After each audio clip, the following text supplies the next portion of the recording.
Hello, welcome. You're listening to the Saluki Gamescast for April 21st, 2023. This is episode 43. I'm Justin Young, and joining me are Alicia Utecht, OJ Duncan, and Mario Sanders. Hey, everyone. How are you doing?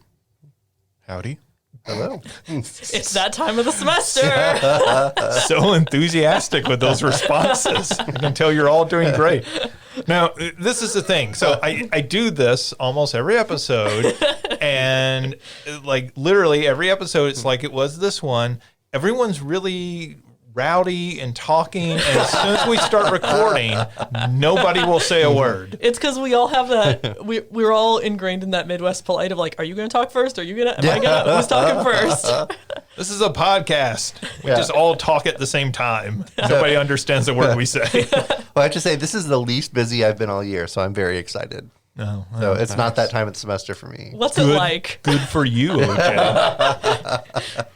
What is that like? I'm dying. I don't know. I'm so busy. Once we hit May 10th, though, that is going to flip around for me, so I'm trying to enjoy it while I can.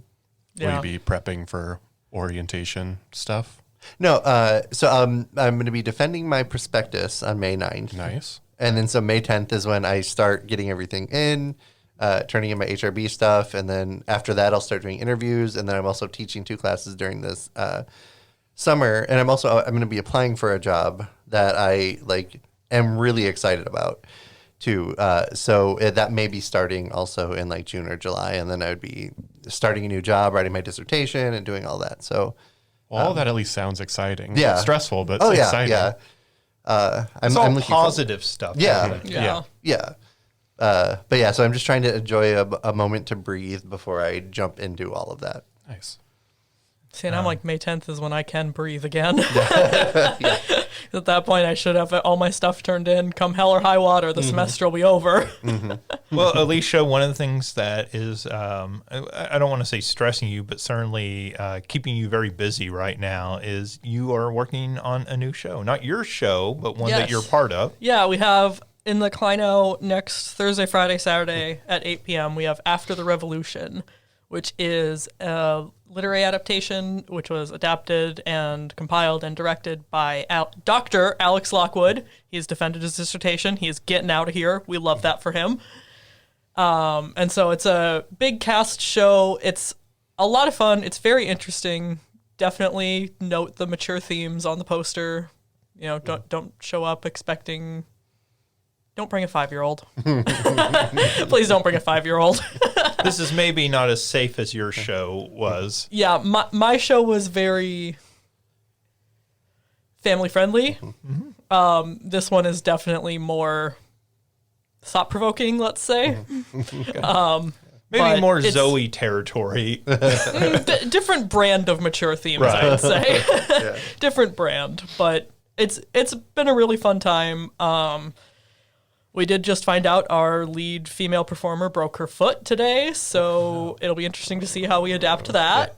But, you know, this is performance studies. This is what we do. We adapt, we improvise, we overcome. The show must go on. Exactly. So I want to say congratulations to Alicia, by the way. She ran for and was voted in to be next year's Vice President of Administrative Affairs for the Graduate and Professional Student Council, which was the position I was in.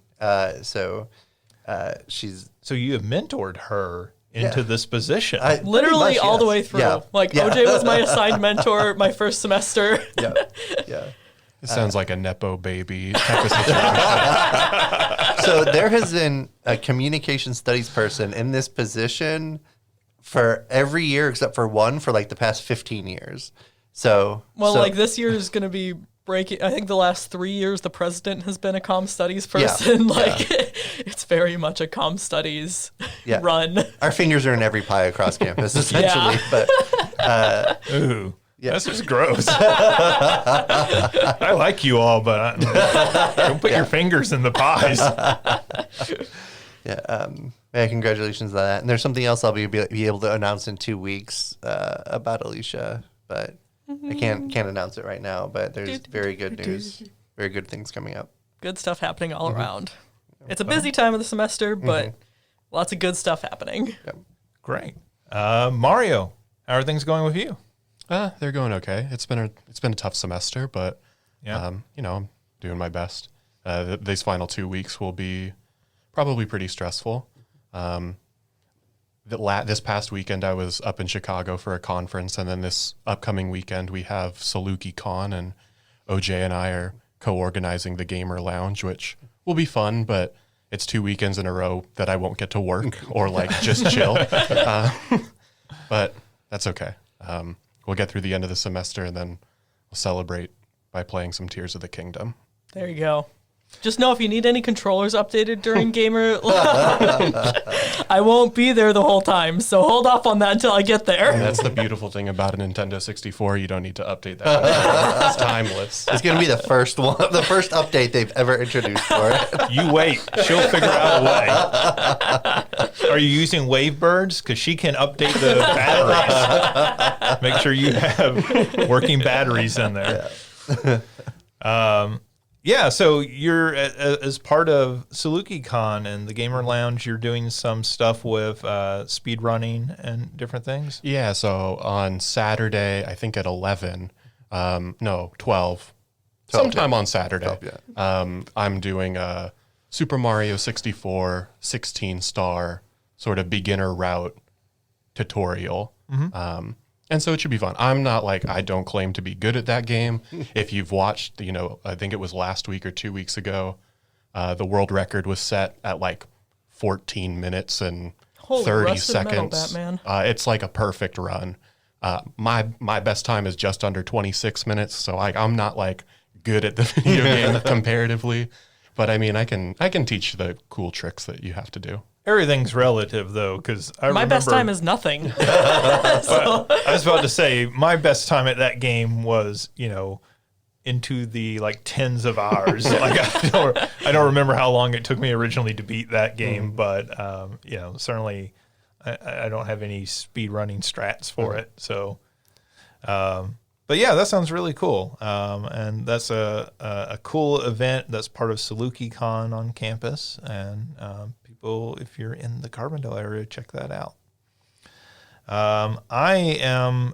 Today was a big relief off my shoulders, so I am actually several big projects all today, and one of those was my students doing a fundraiser for the local animal shelter, in which they were pieing people and to raise money, and so Did you get pied? I did not get pied.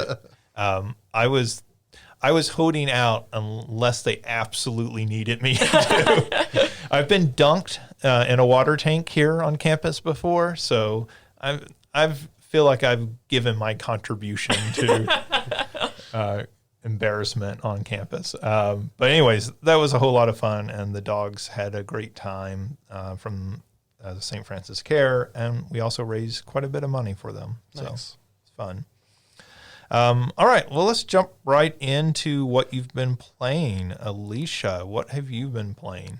So I've been playing a couple of things. I finally beat Sonic Frontiers after, how long? I had that month break where I just straight up didn't turn my Switch on at all because of the new kitty. But finally got to beat that. So overall, really good game. Probably my favorite since Heroes, and I say that knowing that Heroes is full of nostalgia for me, and that's why I love that game so much. But I think Frontiers really... My sister talked about it when she was here. The story is top tier. A lot of the gameplay is a lot of fun. I did think the last boss battle compared to the earlier ones was kind of mediocre, but all in all, really fun game. And I'm excited going back now. They've introduced the record collection and all that, so you can go through and get OSTs from previous games. So having fun with that now, with that one. Okay, so I don't mean to mock Sonic, but What? You don't?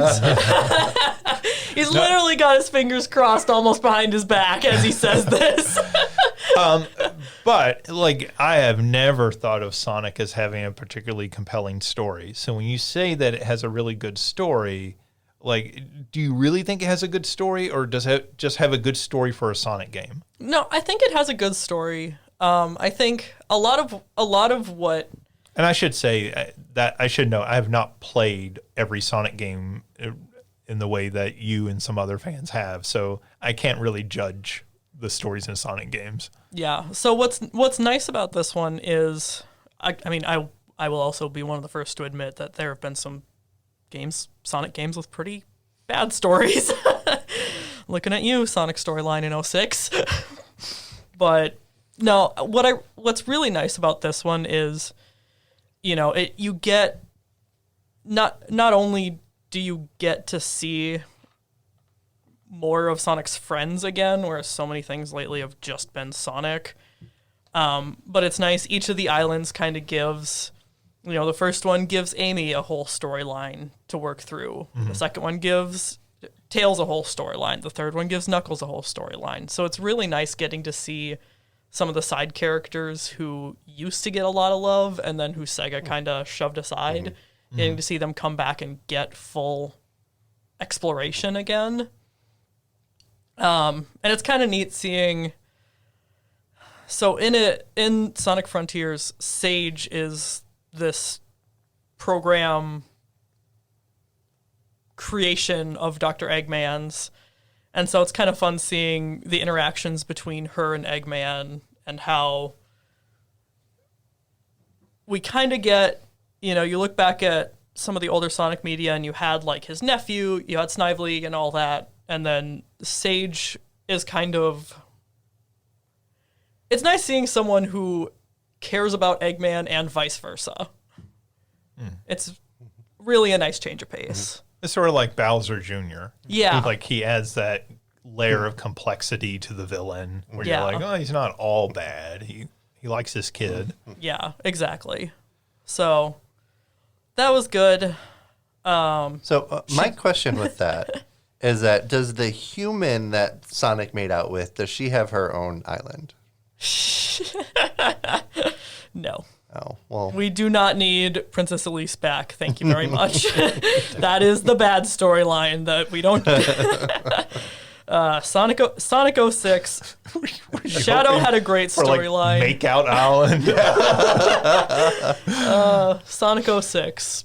Shadow had a great storyline. Silver was rushed. Sonic's really needed more revision. That would be kind of sick though if there was like dating sim island. Sonic you had to pick your route for Sonic, and one of them is this human woman. I mean, 06 does have a point where like you're supposed to choose between Elise and Amy, and then the reality is it doesn't actually even matter which one you choose. Also, I feel like with the murder of Sonic the Hedgehog, like I would not be shocked at all to see a Sonic dating sim. And they've got all the characters, and like the furries would go crazy for it. You're giving me all the war flashbacks to Sonic OCs on DeviantArt. I don't remember when it was. There was an episode fairly recently where somebody was talking about your name plus the hedgehog. Yeah. And, just That's what I mean. they've got the whole list. You can add so many characters into your game. Well, and with your name, it's got to be even darker, right? No, the unfortunate. I don't know if it's unfortunate or if it's a good thing. When you Google Mario the Hedgehog, you just get Mario and Sonic at the Olympic Games. Oh, man. You're not searching hard enough. Probably. Oh, man. They go into the dark web. You got to turn the safe search off. Oh, man. Okay, so you finished Sonic Frontiers. You said you did. played something else? Yeah, I've still been playing Power Wash Sim. Now that I've gotten the industrial power washer, it's a lot more calming. Now that I'm not stressed about what's the PSI, what's the GPM, am I using a residential power washer for industrial work? This is the goofiest response I've ever heard to this game. I love it. Literally, I do appreciate, I was telling my mom about it, and she was like, okay, you need to show me this. So I sent her, there's a speedrunner named Easy Speezy who just does very chill speedruns, but I sent her his Power Wash Sim video, so now she's showing him to everyone.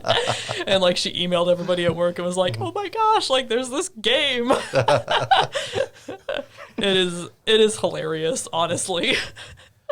I mean, if you work at the power washer factory, like this is the only like recognition mainstream that you ever get, right? Yeah. Representation matters. Oh man. Yeah. No, I remember seeing that and being like, wow, AR should like do something with this.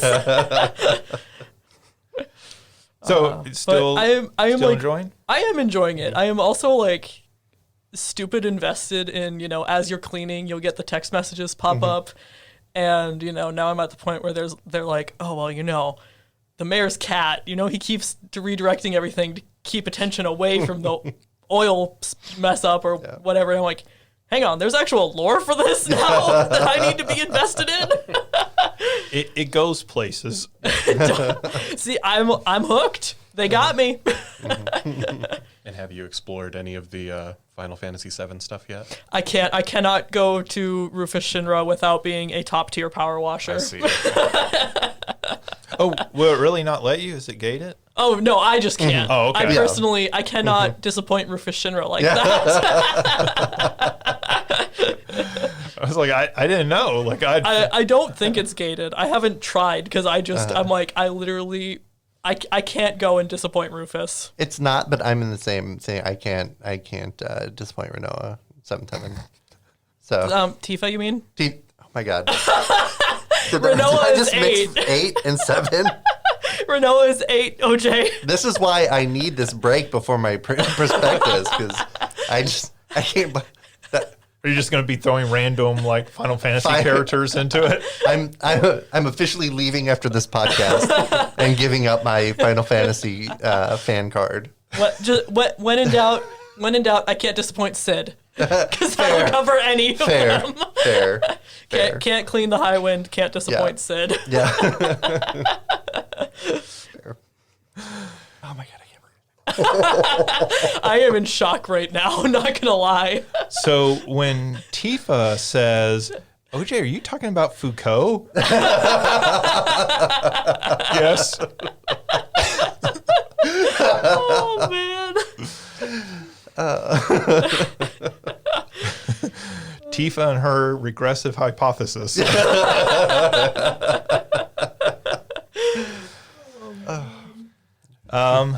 All right. Well, is that everything?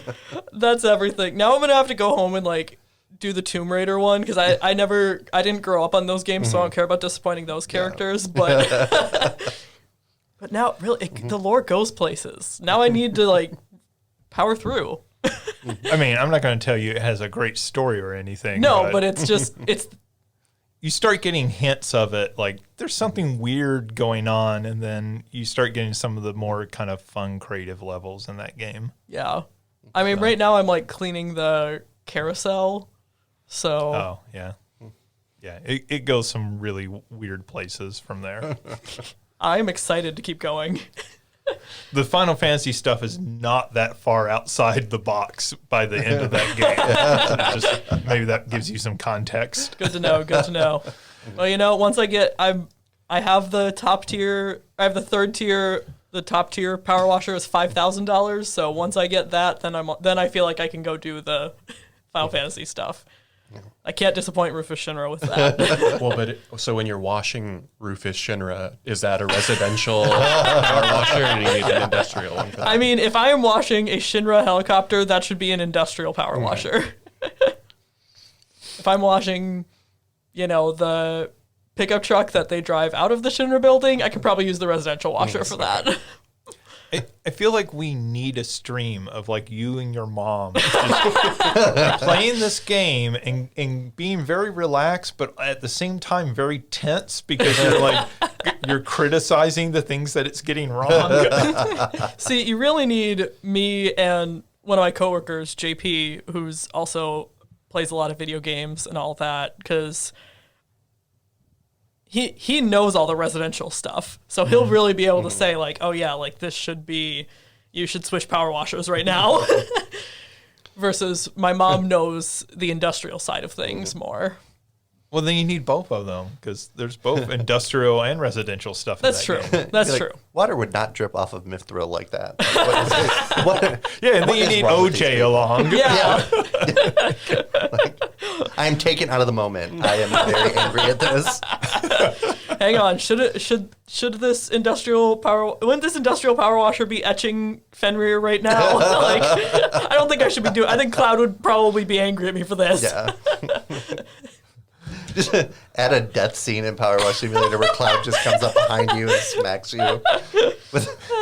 Cloud, if I mess up Fenrir, if I mess up anything in the Shinra building, Rufus just snaps his fingers and the Turks just show up and assassinate me. All right. Well, I have nothing else to add to that. So we'll just move on to OJ. All right. I mean, Mario. We go with Mario first. Mario, what have you been playing? I haven't played a ton. Really, two things. In April, I've been participating in, I think I've mentioned before, the same group that does the mystery tournament where we'll race a game, but we aren't told what game it is until right before starting. Mm-hmm. So I've been participating a little bit in that. So one of the games we got, of course, the one that I joined is a racing game. It was Ridge Racer Type 4, which thankfully is pretty decent. That's a good game. Yeah, I Ridge Racer on the Nintendo 64 isn't great, but this PlayStation one was pretty good. That's probably the best Ridge Racer, actually. Of the two I've played it. And then the other one of the challenges that they had was beat Pokemon Fire Red with a single Pokemon, and you got more points for the lower BST the Pokemon was. Mm-hmm. And so I took one for the team and am using Sunkern, which is the lowest statted Pokemon in the game, and it's been a little miserable. I will not finish before the end of the event just because of how busy these next couple of weeks will be. Also because it's Sunkern. But it's one, at this point, it'll just be like a source of pride to say that it has happened. Mm-hmm. So that's really it. Those two things. So tell me a bit about your reactions to Ridge Racer Type 4, this being your first experience with it. Like I said, when I saw it, so we were all in like the Discord, and I had a friend, he was like praying for Ridge Racer 64, and I was like, oh, please no. Like, I won't finish if it's Ridge Racer 64. And, so I was, joking with him, and he was like, that's like, I did well in that race, though, and we raced it, all that time ago. Like, I might actually be able to place well. And I was like, okay, that's fair. And then it was announced that it was Ridge Racer Type 4, and I was like, oh, no, because I was thinking, this will be the same thing. But like I said, I thought it was actually quite good. I feel like for the Ridge Racers, drifting, like, around the corners is such an integral part of the game. And it works pretty smoothly, whereas I feel like in the N64 one, it's not quite so consistent. Mm-hmm. So yeah, like I said, it's genuinely, it was a good time. I think I finished in 45 minutes or something like that. We had to go through the Grand Prix, but yeah, it's a good game. It's a racing game. I would say if somebody wanted to play it, I would say that sounds like it'll be a decent experience for you. I remember that being, because the original Ridge Racer is an arcade game. And so those early games are very few tracks, and they're very just sort of ported straight from the arcade to PlayStation.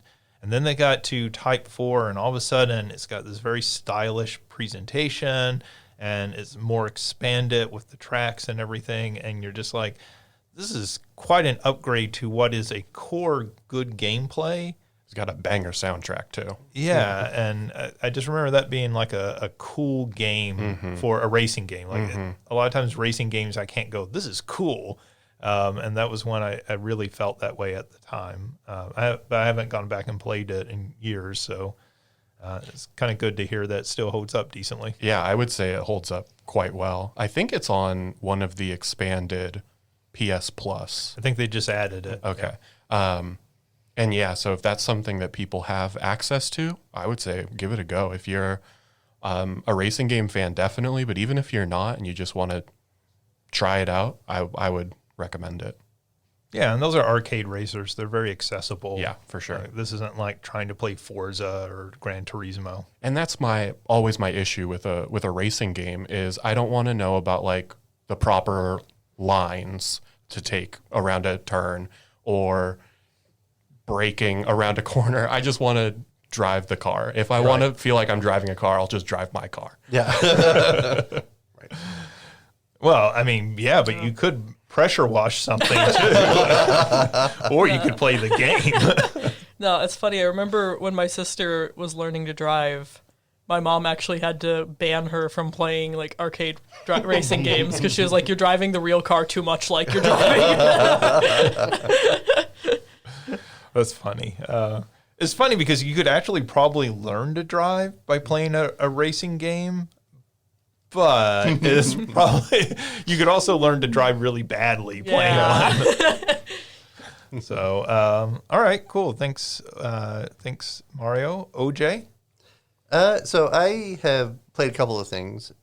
So I found 2 idle-ish games, and they're related in name, kind of. But I saw them on an ad for another game, and I was like, that looks kind of cool. I'll check it out, and they're pretty good. So the first one is Idle Slayer, and it's just you're running. Really, that's all you have to do, and then like you tap and you jump, and you're collecting coins, and you're beating up little monsters, and then there's a portal you open every 8 hours, and then you make it sooner, and you go to a different area, right? And so that's essentially all you're doing. You're upgrading your weapons, your armor, and then that leads to other upgrades that you can do. The more you upgrade your armors and weapon, the more coins you get per second, and then the more you get for picking up each of the coins that are there, right? And then you collect souls of the enemies that you kill, and then you do like a reset and use those souls to pay for upgrades and stuff. So it's pretty fun. It's very low. I don't need to pay attention to it much. I collect, upgrade some stuff, go offline for like a day. The next day I come in and I have a bunch of money built up in souls, and then I set it up. So that's what I'm looking for in a game right now, actually, is something I don't need to really spend a whole lot of time with. The second one is called Slayer Legend, which, again, you're just running through a thing, killing a bunch of monsters. Oh, man, I was hoping it was the heavy metal band Slayer. I'm not through it yet. They may appear. We don't know. And then, so you collect a couple companions, and then you're building up all your stats with the coins you get from killing enemies. Then they keep on adding more and more mechanics where you get different abilities that help you like defeat the enemies. Then there's bosses, and you're going up in levels when you beat the bosses. And so again, pretty low energy, and I can be watching TV and set this up and set it down, and then I'm farming stuff, and it's 100% by itself. You're not really doing anything. Well, yeah, you can use abilities if you want, but I just turn it in auto. Like it's much easier that way. So then like I'm farming stuff, and then I can pick it up, upgrade, and then set it back down again. Also, and I know you're going to be talking about this, Justin, but the Vampire Survivors had a DLC for Tides of the Foscari, I think. Yeah, that's my best guess. Yeah. And so I've been playing that a little bit. I haven't unlocked everything from it just yet, but I was playing it a little, and I really like one of the weapons that was in it. I can't remember what it's called, but What does it look like? Is it the orb, or is it? Yeah, it's the one that turns into like the galaxy thing that surrounds you when you upgrade it. Oh, that's from the first DLC. Is it? Yeah.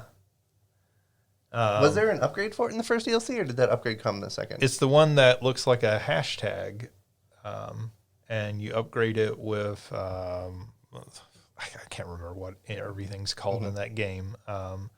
But yeah, like I think that's the one you're talking about. Yeah. No, it's not the hashtag one. So, give me a second. I'll look. See what it is. Okay, I didn't mean to distract you. No, you're fine. But one of the new weapons I really liked is essentially what I'm saying. And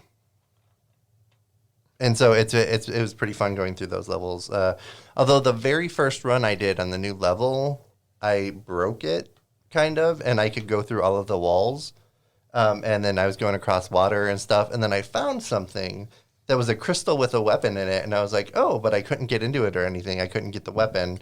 And then subsequent ones, because I've only played like a couple of runs after that, and I couldn't find the crystal again. So I was like, Yeah, you have to have a certain weapon to break the crystal. Okay, that makes sense. And then there are multiple crystals that you have to break. Okay. That makes a whole lot of sense. Yeah, that does require one of the new weapons to do that. Yeah, when you get the galaxy weapon, what you're talking about, it does like let you break some levels. And I'm not entirely sure why it does that or how it does that, but it does let you like sort of pass through walls that you're not normally supposed to and everything. But yeah, while you're looking that up and everything, I'll just say, yeah, I've been playing this as well. I think it's really a lot of fun. Like with all the Vampire Survivors DLC, it's like $2, I think maybe. And it adds several new weapons. It adds a couple new stages. It is, and I think the thing they keep trying to, I think it's mostly one guy developing the game, but like they keep like with the crystals that you're talking about, like coming up with like sort of new gimmicks each time that they add DLC, right? So they keep expanding this game and the ways that you interact with it. And I think that's what, I've played a lot of Vampire Survivors and I should just be completely sick of it. But I think they keep coming up with like new fun ways to make you interact with it. So it's the spell stream and spell strike, and when you put them all together, that's what I was talking about. Oh, okay. The one that you have to have 3 different ones. Yeah. And max them out. And then, so for me, when I got them all together and they were finally evolved, it looked like a little galaxy to me. But I had so much other AE stuff that it probably was just stuff mixing that made it look like that. But yeah. Yeah, I think it makes something like kind of wrap around you, like a little force field.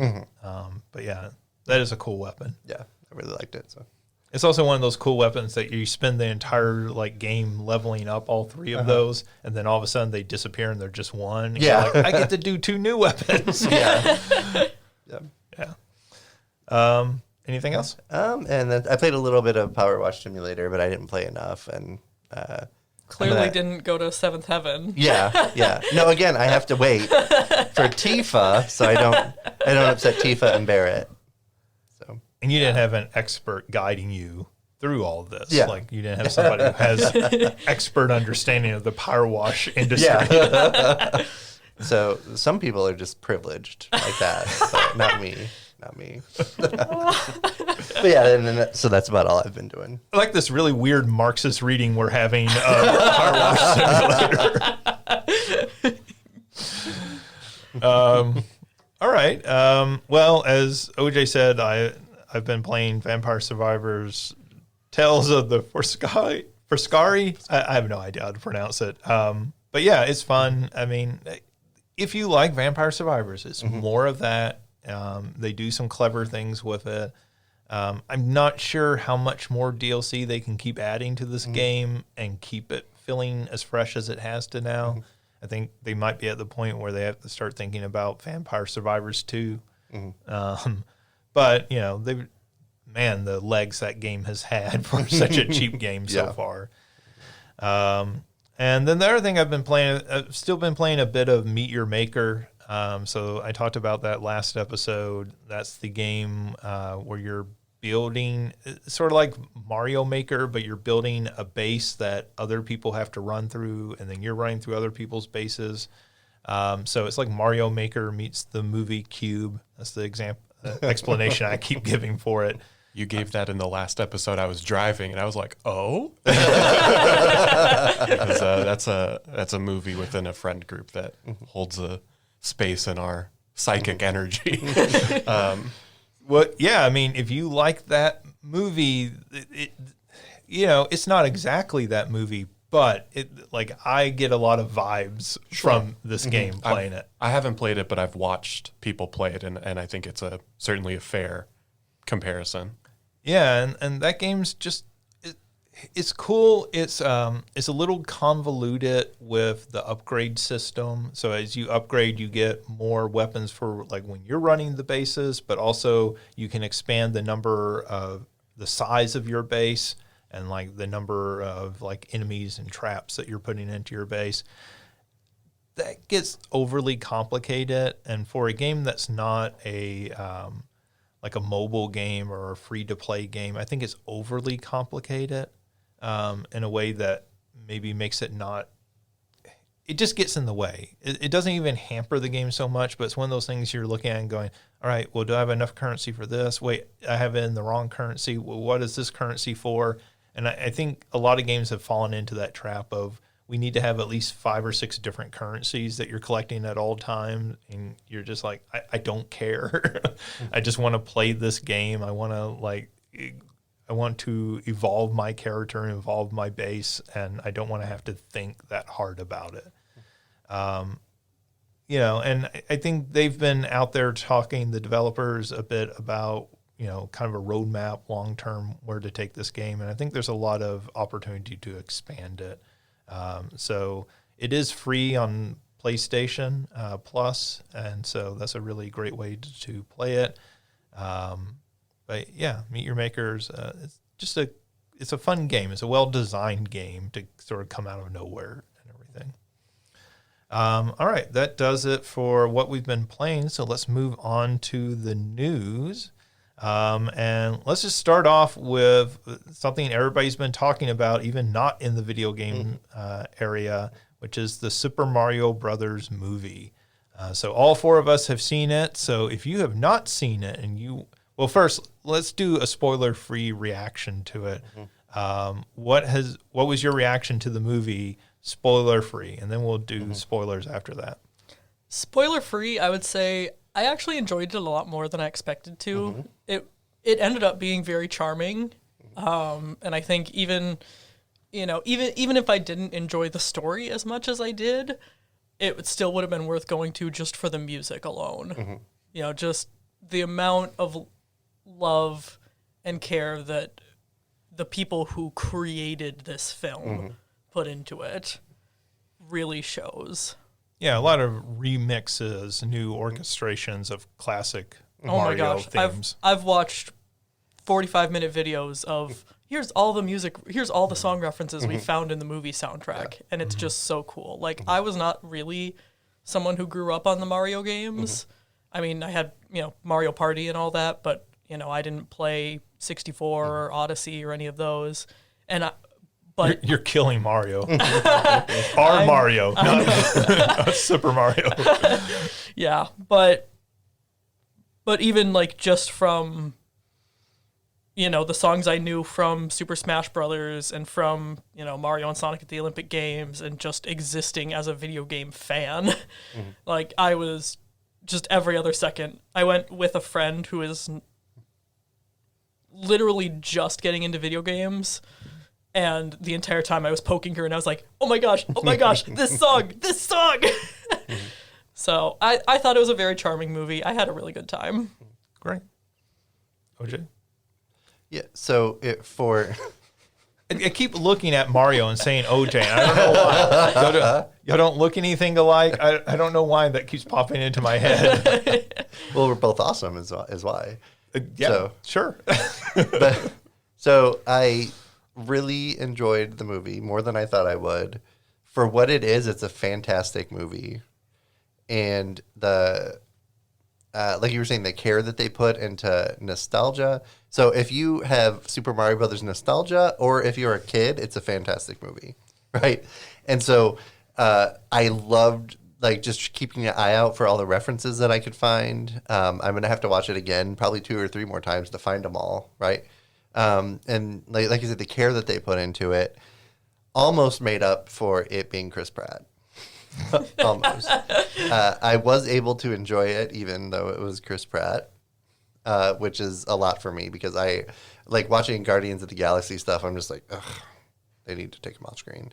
So I was able to really enjoy it, and I love the take on all of the characters. Mario. Yeah, I thought it was really cute. I would recommend it to a lot of people. I would see it a second time.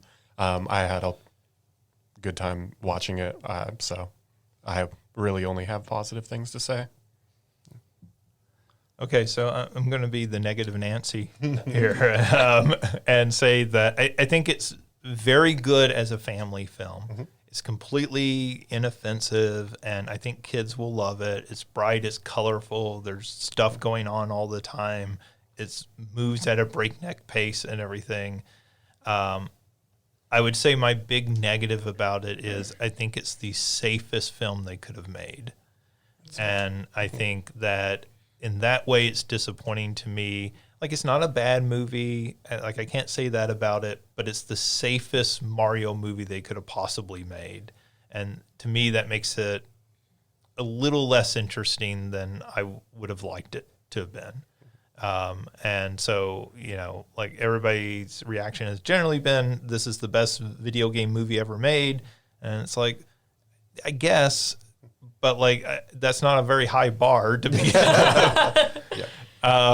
You know, and I almost feel like, well, there are other movies that I think are more interesting because they take risk and they did something weird or different with the material, and this one doesn't. So, but that's not a negative review. Like, I think a lot of people are going to really enjoy this film. Lots of people I've talked to have enjoyed it. I enjoyed it for what it is, but it is very much like, you know, it is the Minion people making a Mario movie. It very much feels that way while you're watching it. All right, we're going to move into spoiler territory. So if you're listening to this and you have not seen the film yet and don't want to hear any spoilers, you know, skip ahead, like, say, 10 minutes, and hopefully we'll be done at that point. So, yeah, anything you want to talk about that's more spoilerish? Okay, so I'm going to jump into real weird territory for a second. So bear with me. Many people were talking about the Luigi and Bowser relationship, right? Yeah. And there's a whole lot of fan fiction. But I have to say, after seeing this movie, that Spike moved up to the hottest character in the Mario universe for me. I could watch a whole movie. I could play a whole game about Spike. Well, that game exists. It's Wrecking Crew. But does he look like that, though? Sort of. Because I need that character that's in that, and in the Mario Brothers movie. Well, I mean, he looks like that in 8-bit. Right, but I want that. We want higher quality Yeah. than 8-bit. Yeah. Well, he's not that. Yeah, so I would play a PS5 game or a Switch game about Spike is what I'm trying to say here. Can we compromise at like 16-bit? I might need 64 at least. Can you do the 2D HD? It's like the Wreck-It Ralph game they made, right? Yeah. Okay, yeah, I could deal with that. We'll see. And so, like, That Wreck-It Ralph game has a lot to do with Wrecking Crew too. okay, I actually haven't seen it, so I might need to pick that up. We'll see. But yeah, so a lot of people are like, "Oh, Bowser." So okay, so I'm talking about a lot of gay people are talking about Bowser being so hot, and Bowser's hot, and Bowser and Luigi. No, Daddy Spike is what I'm coming for, and what I'm looking for in every video game from now on that comes from Nintendo. Okay, but in comparison to Master Chief's butt.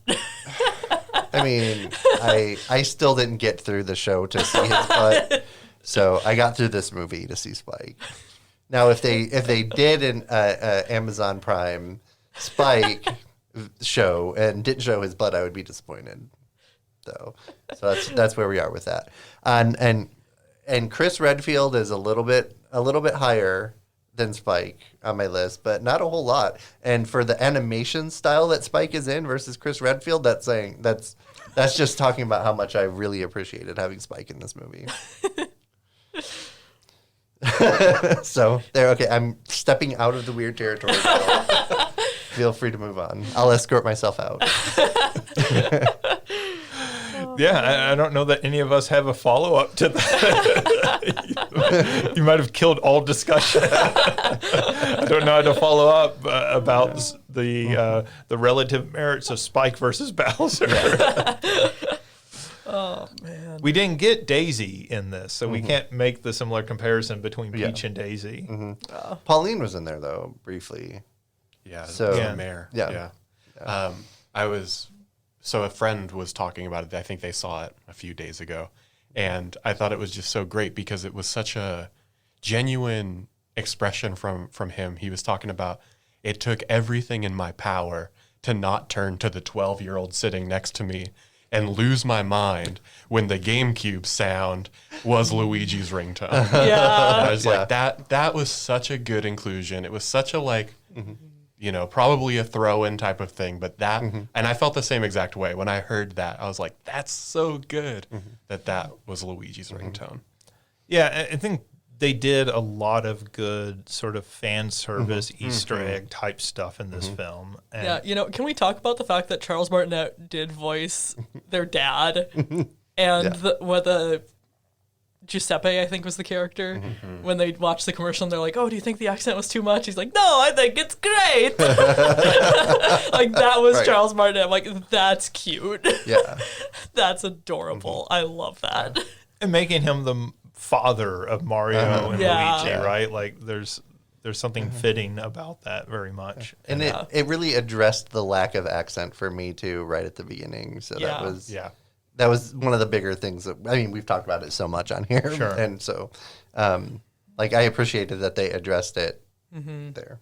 So, yeah, I think that's a good way to sort of work around it. Like, Italian people growing up today in New York wouldn't have the same like exaggerated accent and everything, right? And so there's something almost like sort of grounded about that to be like, no, we don't still have that accent. It's like faded over time. I think, when my criticism was I don't think they did anything like going really out there. I think the one character that really stands out in this film is Bowser. And I think probably that's why you're hearing a lot of that love for Bowser from a lot of people is like, that's the one character that sort of goes for it and does something kind of like fun and interesting with the character. Charlie Day is good for Luigi. Perfectly good. I don't want to say he's just fine because I think he actually does a good job. But like Mario and Peach are like fine. They don't ruin it, but like neither of them stood out to me particularly. I will say, speaking of Bowser being a standout though, the children in the theater when I saw it all sang along to Peaches. The adults in the theater all sang along to the DK rap. Nice. Yeah. Okay. Like, boo on Illumination for not mentioning Grant Kirkhope in the credits. Right. But cheers to the adults who all sang along to the DK rap. Yeah. Did they not? They don't. they they didn't just credit. they just say that it was from Donkey Kong 64. Oh.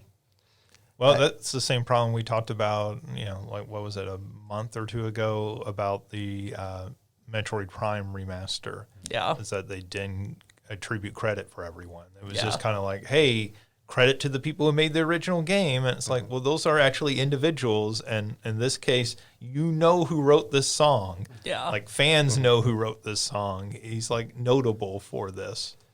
Yeah. Yeah. And I agree with you on Bowser. And I'm actually not a huge fan of Jack Black, but I really, really appreciated him in this position. So, I don't hate Jack Black. I just been like, oh, it's Jack Black, right? But I think he was perfect in this role. I think Bowser was absolutely perfect in this. No, this is convincing me. I love Jack Black. I've always been convinced he can act. I've never been convinced before that he could voice act. The Kung Fu Panda movies, he's not really doing a unique voice. But I'm like, okay, he can actually voice act. Yeah. Well, I think my feeling about Jack Black has always been Jack Black is fantastic in the right role, and that role is usually a small role, like a supporting role, like High Fidelity, right? It's like perfect Jack Black. School of Rock. Yeah, well, okay, that's the one exception. Like, that's a good movie, right? But, like, even in that movie, he's almost a supporting character to all the kids, right? Like, they kind of carry that movie in a large part. And so he's good in those particular roles, right? But then there's a whole lot of Jack Black that you're just like, oh, come on, man. Like, Sure. Jack Black and The Mandalorian. Oh, come on. And I have to run away, but I just did want to say real quick, OJ and Spike forever, and I'll see y'all later. It's okay. We all know OJ just had to go revoke his Final Fantasy fan card for saying Renoa instead of Tifa earlier. Yeah, it's like when they take your credit card and cut it up right in front of you. Yep. Exactly. Next time he goes into a GameStop, they're just going to snatch it away from him. I will say, in response to your critique, Justin, which I think is totally fair, I think the one area, and this is maybe just the exception that sort of proves the rule type of thing, I felt like the initial scene with Luigi when he's dropped into the dark world or whatever they call it, that's a scary scene. Like with the dry bones. The dry bones chasing him, and like he enters into whatever like the mansion or the castle is, and then like the lightning flashes and you see all of the Shy Guys behind him. That was a scary scene, and I think that was like for me like a little bit of them doing something that I wouldn't expect, but for the most part I do agree that this is a very safe film. Oh, no, I think that's a fantastic point. And yeah, when I was watching it, I really liked that scene because I thought that was leaning more into let's kind of play with this, right? Like, let's play with the fact that the Shy Guys look like, Jason Voorhees or Michael Myers, right? And they look like killers. And if you drop him into this would be pretty scary, right? And I think they do a good job in that scene. And there are, I think the issue is that there are flourishes that you see in points in the movie. And that kind of just makes it even more so when it gets very kind of paint by numbers, that you get to, okay, this is not bad, but it's also not as interesting as like a Mario story could be, right? And I think it goes to show why that's one of the like more prominent scenes that sticks out, at least in my memory. Because I remember sitting in the theater, I was like, oh wow, like they're not shying away from like the spookiness of this scene of like, the dry bones like reanimating and and it leans in nicely to like, Luigi and it's like the scaredy cat sort of character and yeah, setting up for the eventual Luigi's Mansion spinoff. It would be so good. That would be amazing. Any other thoughts before we move on? I think I agree. Like it is a safe movie overall, and also like you've said, I don't think that's necessarily a bad thing. Like sure, I also would go see the movie again. I will probably buy it when it comes out, and it will probably go on my rotation of like, I feel like garbage today. What should I put on to just kill time to get me to where it's socially acceptable for me to go to bed? Yeah, I think that's a good, like, it'll be a good heartwarming, like, I don't really want to do anything, but I also don't want to have to think about whatever I'm watching, sort of turn your brain off type of movie. Yeah. I will say, though, I was disappointed that the post-credit scene, I had my fingers crossed, like, please be Wario. Please be Wario and Waluigi to set up for a sequel with the two of them. Unfortunately, Yoshi. That would have been better. Yeah. No shade to Yoshi, but that would have been way better. I had a different reaction because the thing I wanted, I knew they would never do because Nintendo basically will not acknowledge this at all. I wanted it. They went back to the sewers. What might you find in the sewers but a frog? And I wanted it to be Wart. That would also be very good. And I thought, okay, that would be a really interesting way to like take this. But like Nintendo does not acknowledge Super Mario Brothers 2 really, other than like the Shy Guys. I mean, they acknowledge certain characters, but they never acknowledge Wart. They never acknowledge the game itself. And that I think would have been a really cool spot for another one of those little fan servicey moments. If they weren't going to go all the way, having something like that, I think would have been a very cool moment.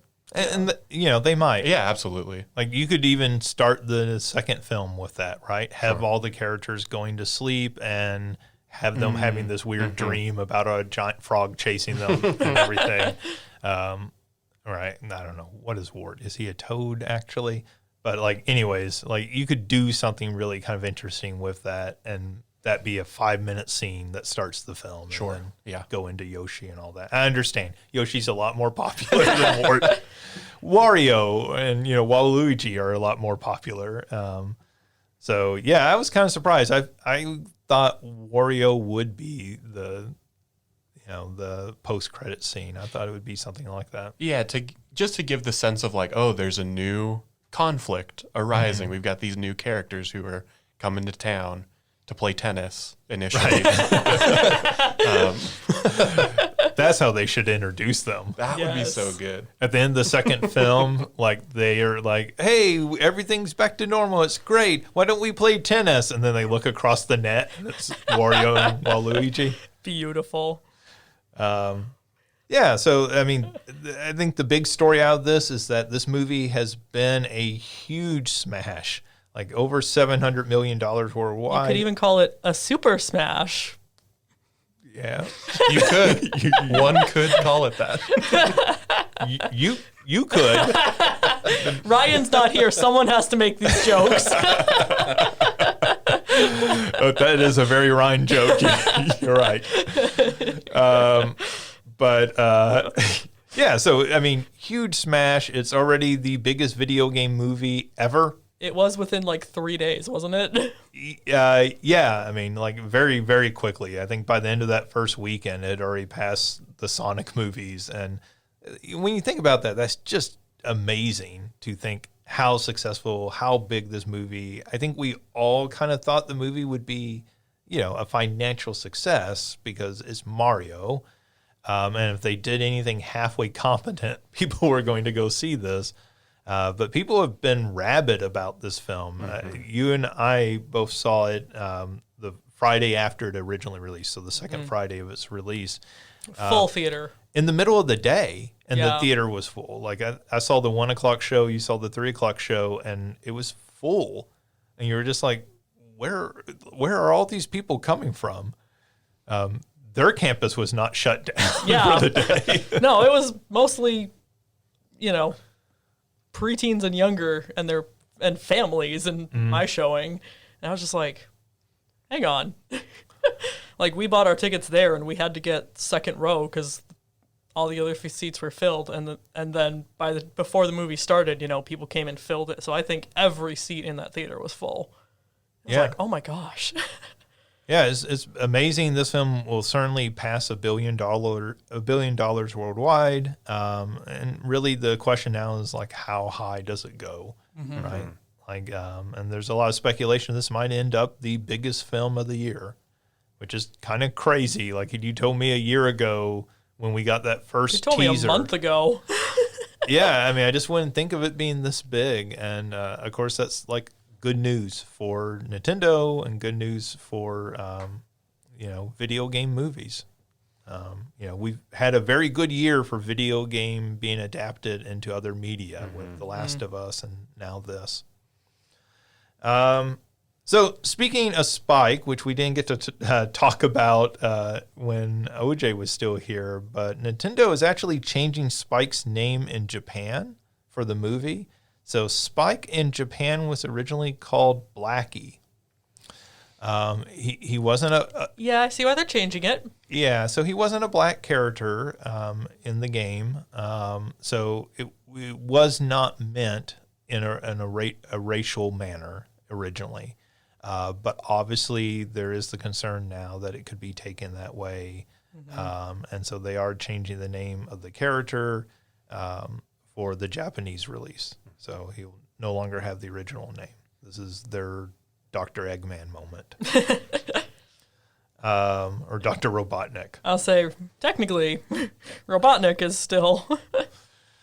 Let's see. Other news. Atari has bought the rights to Bubsy. Yippee! They did I saw this. that message and I was like, what the heck is Bubsy? I've never heard of this. Really? Really? I've never heard of this. That's amazing. That's a blessing. Well, and then I looked it up, and what is it? I like skimmed the wiki page because I was on my way out the door, but I saw, don't they have enemies called woolies? Which is hilarious to me because in sheep herding, woolies is like an affectionate term for sheep, and so that's our release word for our dogs because okay is too common. You know, you say okay all the time. So anytime the dogs are released, it's woolies. And I was like, hang on. So Atari has bought the rights to Bubsy, Hardball, and about 100 other classic video games. And so to explain the importance of Bubsy to Alicia and others who might not know, Bubsy is sort of the epitome of the 16-bit mascot game when every company was trying to make a Mario or Sonic style mascot game. Mm-hmm. This is when you were getting like your Bonks and you were getting your Awesome Possums and all these sorts of games. Bubsy was the most transparent like of all these characters. Like, we have no idea what we're doing. We're just like, how do we make a character with attitude? We'll take a bobcat and we'll just give him like little sayings he says throughout the entire game while you're playing, where he's wait, he's the bobcat. Yeah. Okay, I'm like getting some visual images now that are buried, but so Bubsy was the star of two 2D side-scrolling games. The first one of which is not very good. The second one of which is terrible. But Bubsy would probably not be remembered, maybe at all, had it not been for the third game, Bubsy 3D, which was an early PlayStation game. This was sort of their attempt at an answer to Mario 64, and it's atrociously bad. It is worse than you can possibly imagine a video game being. I don't know. I've watched Sonic 06. This game is worse than Sonic 06. And it is okay. It is terrible to play. Well, because Sonic 06 at least is a problematic game in a lot of ways, but at least it controls in the way that you think it should control. Oh, you never played it. Whereas this game, well, I mean, I understand there's problems with it and everything, but like Bubsy is, imagine if you went to an alternate universe where video games developed differently and controlled completely differently, and not everything in the game design was designed completely differently. That is Bubsy 3D. It is like a look into the dark alternate history of where 3D platformers could have gone. And so it became very famous, or infamous, I think, from that. And so, yeah, I mean, this is Atari. Apparently, you know, they did this not too long ago. They also bought, what was the name of that studio? Night something like that. Which was a studio they recently purchased that has done a lot of remasters of old games. They seem to be getting more and more into the retro game market. I mean, that's what the name Atari says to a lot of people. It says retro. And buying these properties, you know, I was telling OJ, like, I remember playing the hardball games. They were great PC baseball games. So it's kind of cool to hear that name again. I can't imagine what they're going to do with it, but it's kind of neat to hear it again, at least. The other big story coming out this week was the Nintendo Indie Direct. So Nintendo had a new Direct. This was only featuring their sort of independent games. This was no first-party games, so no news about Zelda or any other big first-party titles. But we did get quite a bit of news about several games. I'm just going to run through these real quick, and then if the two of you want to talk about any of these more in depth, we can. They had Miniko's Night Market, My Time at Sandrock, which is the sequel to My Time at Portia, Quilts and Cats of Calico. This game really kind of stood out to me because it is my understanding is it's a board game that they're adapting. But the thing that really makes it kind of stand out is you're taking little quilted pieces and placing them down in like sort of a Catan style fashion is what it looked like to me. And while you're doing that, cats are walking across the game board and just like interrupting the game. And as they do. And apparently the texture of your quilted piece, different textures when they're combined will attract different cats. and that's part of the game. Oh my gosh, that sounds beautiful. That's awesome. And so, look, I have no idea how this game will play, but it just had a real charm to it because of that. That really kind of grabbed my attention. There is a new Necro Dancer game, this one called Rift of the Necro Dancer, which looked pretty cool to me, and it was kind of an interesting way to expand that universe of the Crypt of the Necro Dancer games. Animal Well, Blasphemous 2, excuse me. Oxenfree 2, Lost Signals. This one was really exciting. I really liked the first Oxenfree. If you just want a sort of very sort of spooky, but not really all that bad adventure style game, that first Oxenfree is a really cool game. Alicia, I know this one got you very excited. Little Kitty, Big City. I am so excited for this. It looks absolutely adorable. I think you were the one who said it looked like Goose Game. Yeah, it but looks with cats. like Stray meets Untitled Goose Game, and I am here for it. You know, this one. So I mentioned my friend who I went to see the Mario movie with. She literally like just bought a Switch and is like, okay, like what games should I get? And I'm like, okay. She's not loving the platformers so far, but she's really enjoying like the kind of puzzle games. And then I was like, but also, you need to get this because it looks adorable.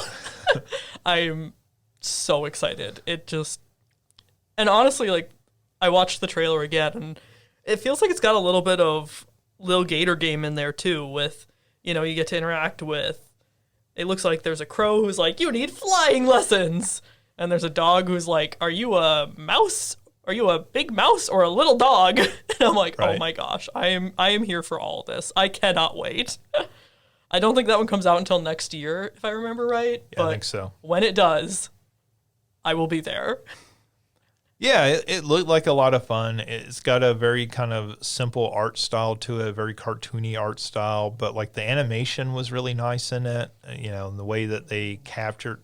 That's always the thing with like a cat, right? Like cats are so, even more so than dogs, I feel like, and I love dogs. I spent all day today with dogs. But like they have this very sort of, you know, unique way that they move and everything. And, you know, Stray did a very good job of capturing a lot of that. This game looks like it's also doing a very good job of capturing that. And I feel like your cat game lives or dies by, can you capture those little nuances that every cat owner knows? Like how this is one of the things that has amazed me having a cat now, is just watching how differently when he's walking versus when he's prowling, how his shoulders move. And yeah, and they showcase that in this. Like at one point, the cat is stalking a bird, and they like kind of showcase that. So yeah, it looks cute. You know, of course, any game like that's going to, again, the biggest detail will be like, how does it play? Is there actually something to do in this game, or did you just make a cool cat simulator? But you know, because it has Untitled Goose Game vibes, so there's always chaos to cause. Well, and that looks like a lot of what you're doing in the game. Yep. Already. So. Exactly. The last game I have on here, and we don't have all the games listed here, but was Bomb Rush Cyberpunk. This is the Jet Grind Radio style game. I don't know how well this will run on the Switch, which is my biggest concern with Nintendo showing it off, but it will come out on other systems as well. So that's one to keep your eye on if you like the original Jet Grind Radio games, or Jet Set Radio. I can't ever keep straight which name is which in which territory anymore. Yeah, I didn't watch any of the Indie Direct, but Bomb Rush Cyberpunk was the one that I saw people talking about.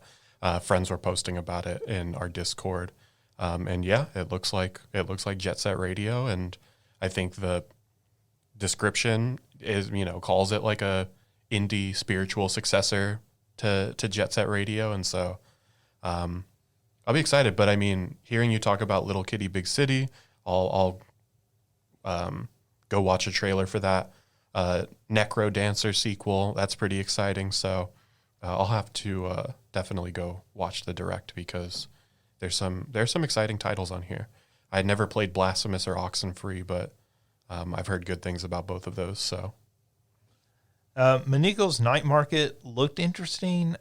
It's one of those games that looks interesting. I just don't know if there's enough to do in the game.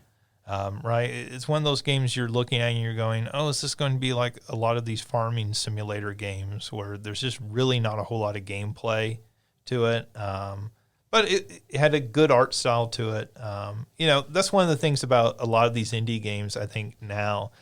I think it's always been a thing like, well, we can't do hyper-realistic graphics, so we're going to have to do stylized graphics. But I think a lot of indie games now are getting good at doing stylized graphics in a way that they didn't used to be. And so that we're actually starting to see indie games that, look like they have a real personality just looking at the screenshots, where you can look at it and go, oh, well, that's that game just from a screenshot. Sure. Right? You don't even have to look at the details of it. Just by looking. And so that's really cool. And, of course, all these games, or most of these games, will come to other systems other than just the Switch. But obviously Nintendo has been a very successful place for a lot of these companies to put their games. Lots of people buying indie games on the Switch. Yeah. Cool. It's such a good platform for it. I'm sure y'all have talked about it. It doesn't really need to be talked about, but it's such a good platform for those little indie games. Yeah, I mean, it's a portable system. It's great for bite-sized games, And you can get indie games usually for a heck of a lot cheaper than first-party ones. Yep. Yeah, I mean, that's a cool thing, right? Like the sort of the different tiers that have developed in the game industry. So you have these $10, $15 games, you have these $25, $30 games, and you have your full $60, $70 price games. And that's something that didn't used to exist in the game industry. And that's been hugely successful. And then you have things like Vampire Survivors that's like $3. And you're like, well, this has got to be a joke of a game. It can't be anything good. Which I guess, depending on who you are, maybe you still feel that way. Let's see. Dreams is ending support in September. They're also adding storage limits. So the number of levels that you can create, or games, I guess, you can create and upload to the servers. This is really disappointing just because Dreams feels like the biggest missed effort that any company has had in recent years. If you're not familiar, Dreams is the PlayStation build your own game system. So it is basically, you can construct an entire game basically from this software, and then you can upload it and other people can interact with it and play it and everything. And when they first showed it, it looked pretty cool. And then people actually got a hold of it. And like people often do, they made amazing games out of this. And it just feels like Sony never knew what to do with it or never wanted to do anything with it. It never got ported to the PC, for example, which seemed like obvious just to make it easier for people to craft games and stuff. This is just kind of sad. It would be different if they were saying, hey, Dreams 2 is on the way, but it always seems like somebody should be able to crack this, and Dreams is the closest I feel like any game has ever come to cracking of make your own game and distribute it. It seemed like one of those things too, where Sony at some point would have figured out, hey, why don't we make a market where people can upload their own games and make money from selling them, and we'll take our commission because that's what we do. But hopefully that team, this Media Molecule, who also made the Little Big Planet games, so hopefully they've got something cool they're working on next. Let's see. The other big thing I wanted to talk about real quick was Sega buying Rovio, the makers of Angry Birds, for $1 billion. I'm just saying, when's the last time we actually had Flickies? Sonic Adventure 1? Where we need angry Flickies. Yeah, angry Flickies, angry Sonic, just a game of where you're shooting like Angry Knuckles, a game where you are shooting Knuckles through the air at objects. Oh, man. Yeah, this is interesting because Rovio, that's basically all they have is the Angry Birds games. Which really, how long has it been since Angry Birds was even that popular? Feels like a while. That's where I'm like, maybe there's like a whole, I'm sure there is like a whole subset of gamers who still really love the Angry Birds games, but I'm not familiar with those gamers, I guess. Yeah, But I feels remember like how big it was. I mean, they made 2 movies. Yeah, it feels like Among Us. Speaking like of it's bad so, video game movies. it's so specific in a particular time where it was big. Mm-hmm. And then, like, it's still out there, but I don't know anyone who still plays. Yeah. Well, they released so many games over the years, and it just feels like a property that got run into the ground. Yeah. And then as Sega, you're buying this for $1 billion? I'm calling it Angry Flickies. Well, and I wonder if this is Sega really more interested in the development team, and this is a way to acquire that development team and everything. So, hey, we want to move more into the mobile space. We want to be making more Sega mobile games. We want to develop those internally instead of putting them out to other developers. I don't know if this is something that actually exists or if I've made it up in my head. Is there like a Sonic Endless Runner? Yes. There is. Okay. Yes, there I is. figured there was. There had to be at this point, but Yeah, it is one of those game concepts where you're there's like, got to be a this has Sonic to exist, Subway right? Surfers or whatever that game is. Yeah, my sister got Temple really Run. into that one in Okay. late December, early January. It makes sense. I mean, of all of the video game properties to do something like that, Sonic makes sense. Yeah. Yeah, I mean, Sega entering into the mobile space, and they Well, and are they've also familiar with that development space, and clearly dominated it at one point. This team, so yeah. Well, and Sega also, like the original Sonic 1 and 2, and I want to say some of the other classic games as well are also on mobile for free, or at least they used to be.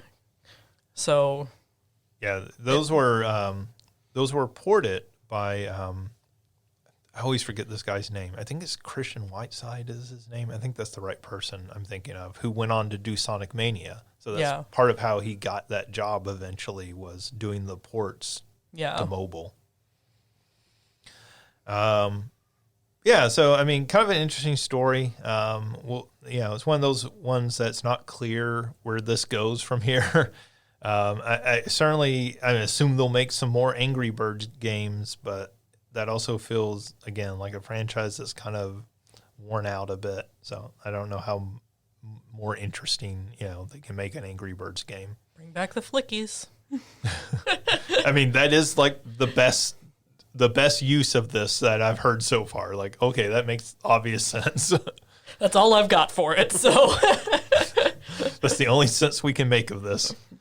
All right, we're kind of running late on time because we have some meetings to get to. So let's kind of wrap this up with our big question of the week. And we talked earlier about the Super Mario Brothers movie, and the thing that everyone assumes is coming is a Nintendo cinematic universe. They kind of set that up in this movie, including Donkey Kong in it. And Mario, you obviously alluded to the Luigi's Mansion segment of that movie, right? That seems to really be hinting heavily at them making a Luigi's Mansion movie. but then you also had Mario playing Kid Icarus.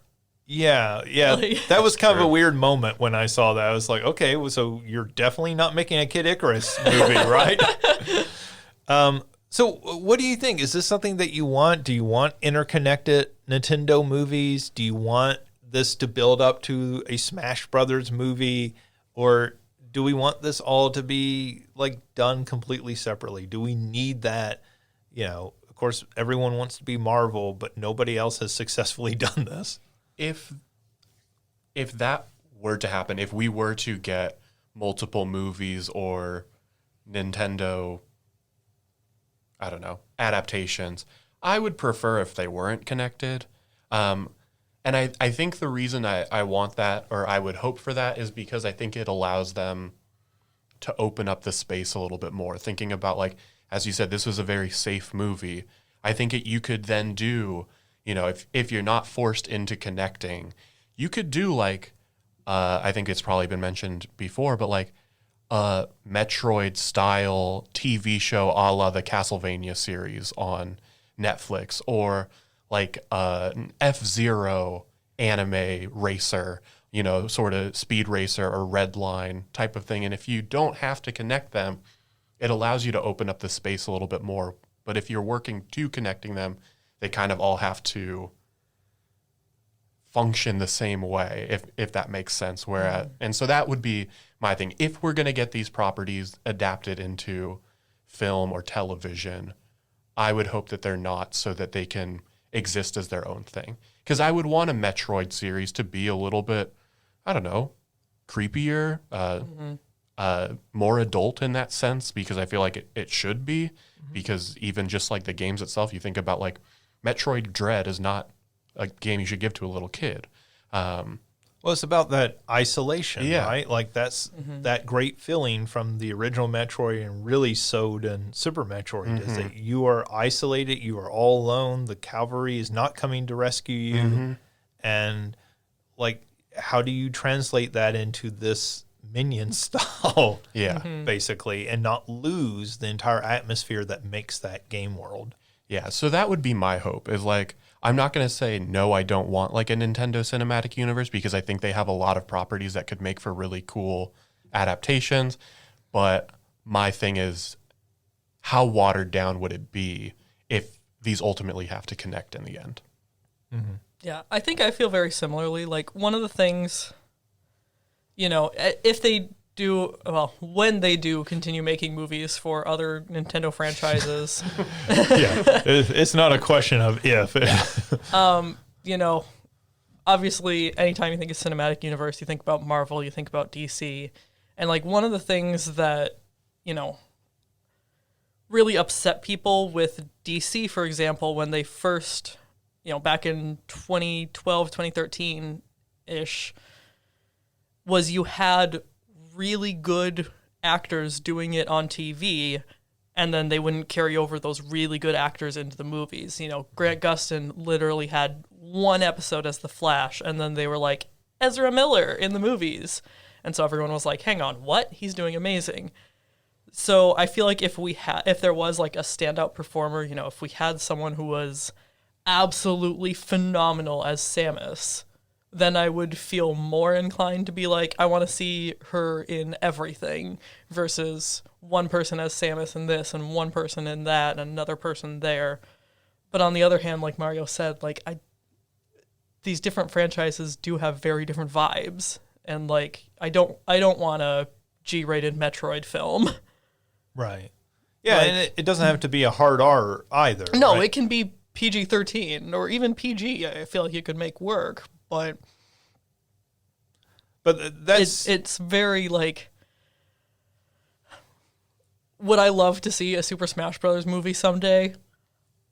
I don't even know about that, because I think the fun of Super Smash Bros. Is like you're doing it. You're not just watching it. Don't lie. You want to see Soul Survivor Kirby.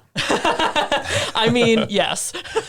Kirby always wins every time. But like, how do you even make a Smash Brothers movie? Yeah. I mean, I've read fanfics that have done a good job of like incorporating, the tournament element and how you bring the different worlds together. But again, It if I almost want has to that, be I can that- go to a fanfic. But it almost has to be that subspace emissary Yeah. mode that they had, and I forget, Brawl. Yep, that was Brawl. It almost has to be that, right? Like almost jumping from game worlds and like interacting different characters in different other game worlds that they don't normally belong in. Yeah. It would almost have to be that, because if you just make it a tournament, I mean, that's the problem that Mortal Kombat movies have always run into, right? Yeah. Like, do you just make a movie that's a karate tournament? Is that really interesting? And the answer is yes, if it's the first Mortal Kombat movie. But like, But yeah, if you make it's just like all these, they just released a trailer for revealing the title for Godzilla X Kong, which I'm like, okay, my early 2000s fanfic brain thinks now it's a ship, but it's like, you never have Godzilla or King Kong win, because then you're going to piss off the fans of the other one. So it's Right. like, if you make a Smash Bros. Movie, who wins? Kirby. Kirby, duh. We is the already know correct this. choice. That's the canonical choice. That is the canonical choice, but they would be like, does Mario win? If we're bringing in, if it's Brawl, does Sonic win? Like, I feel like it wouldn't work Yeah. the way that I would want it to. Yeah, I mean, I think certainly don't want to see them take other Nintendo properties and try to shoehorn them into this style, right? Like Mario works fine with this style because it's Mario, right? And it by its nature is sort of like peppy and excited and everything. But like you take Zelda, you take Metroid, and you try to shove them into this style, I think you lose a lot of what makes those very interesting properties to begin with. Shoot, you take Kirby and shove it into this. Like Kirby has a much better balance of, you have the happy peppy, and then you also have like some freaking messed up bad guys. Yeah. Well, I mean, yeah, even something like Kirby, does that fit? Does Donkey Kong fit? Right? Like, and there were times in that movie where Donkey Kong felt like, why is Donkey Kong in this movie? Also, can we recast Seth Rogen? He was better than Cranky Kong. I thought Cranky Kong was kind of weird in the way they played him. But yeah, I mean, like even Donkey Kong felt kind of like, okay, I can accept that because Donkey Kong is part of the Mario franchise, but we got to have a parallel for my father is disappointed in me. What? Yeah, that seemed like a weird storyline to go with for a Mario movie. Come out of nowhere. Yeah. You're like, okay, I'm glad that you're including something, but like this really, this is not how I think of Mario as like trying to, appease his father. It's the shout out they were giving to the fans that they were trying to appease after not casting Charles Martinet as Mario. I'm trying to and the one that we had talked about, but it just came to mind would be like, I think you could make a really cool Star Fox film. Oh my gosh, but yeah. I don't want it to be like the Mario movie is. Yeah. Well, and Star Fox is dark. Yeah. It needs to be like Star Wars: The Clone Wars.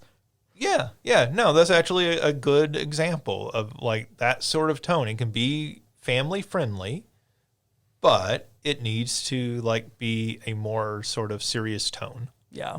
Yeah, there's a weight to it that needs to be considered and, appreciated. Yeah. And so I mean, I think I'm fine theoretically with the idea. I think the thing that worries me is that it will just be a carbon copy of this. Like they're going to just, insert new character, put out new film. Mm-hmm. And, but yeah, I mean, I hope we get a good Zelda film. Like, man, wouldn't that be awesome if they made a good Zelda film? Just as long as somewhere in there we still get the, well, excuse me, princess. Well, I mean, they almost have to at this point, don't they? Yes. Like, not including that would be the equivalent of not including the super strong accent for Mario. And that could just, be a one-off joke. Oh my and gosh, everything. yeah, it doesn't need to be.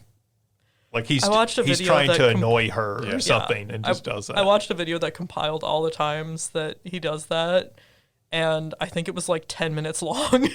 I was just like, oh my gosh, we don't need 10 minutes of this. Oh, we definitely do. That's why it's become so iconic, because it was such a big part. It was every other line. Yeah, I mean, that was the series that they were, having their little sister write the episodes and stuff.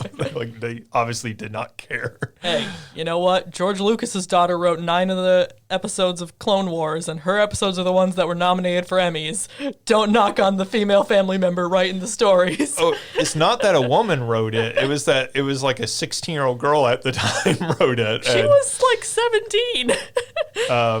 And had no like writing experience and everything. It just felt like one of those things like, we're not taking this all that serious. Like, No, I mean, that was completely a goof off. yeah, I mean, there were women on that writing staff, adult women writing that. So that's not the problem at all. So yeah, I mean, I think it's interesting. I think we will, like, they're definitely trying to expand this because they've got the, theme park opening up. Mm-hmm. The one in LA has opened. They're obviously building the one in Orlando. They have the one in Tokyo.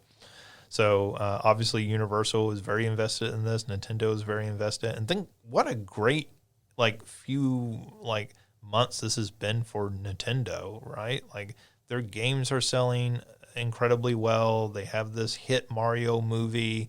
They're like really feeling like Nintendo's finally figuring out how to diversify themselves as a company, so that, you know, they have this income from these movies, so maybe they don't have to rush out the Switch 2 as quickly. They're not as, you know, desperate for a new source of income now. All right. Well, that does it for this week. We'll wrap it up. Thank you, Alicia and Mario. And, OJ's gone. So we don't have to thank him now since he's gone. Thank you for everyone tuning in and listening. And we'll be back next week with another episode.